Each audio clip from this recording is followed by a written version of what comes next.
শুনেন, আজকে আমি একটা গল্প কই, গল্পটা মনোযোগ দিয়ে সবাই শুনবেন।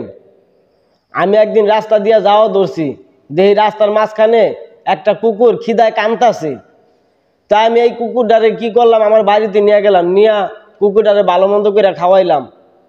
ওই যা খাইতেছে তাই খাওয়াইছি, ওরে গোসল করাইছি, ওরে লালন পালন সেবা যত্ন আমি অনেক ভালো করছি। আস্তে আস্তে কুকুরটা বড় হইতে থাকলো। তা আমি হঠাৎ করে দেখি একদিন এই কুকুরটা গু খাইতেছে।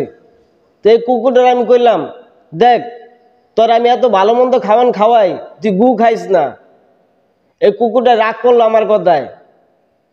তখন এই কুকুরটা কি করলো, আর পুরানো যে মালিক, ওই মালিকরে খুঁজা বাইর করলো যে আমি এই মালিকের কাছে থাকুম না, আমার গু খাইতে মানা করে, আমি এই মালিকের কাছে থাকুম না।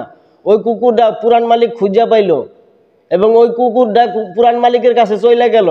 যাইয়া সব কুকুর মিললে একলগে সমাবেশ ডাকলো যে আমরা কুকুর জাত, আমাকে জাত হইলে গিয়া গু খাওয়াই না জাত। আমরা তো সবসময় গু খামু, গু না খাইলে তো আমরা চলতে পারি না, কিন্তু হ্যাঁ আমাকে গু খাইতে মানা করে।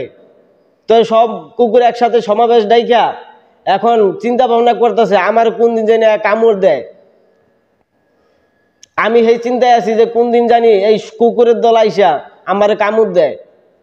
তো এত খাওয়াইয়া লওয়াইয়া কোনো লাভ হইল না ভাই, কারণ নেশাই গু খাওয়াই না নেশা।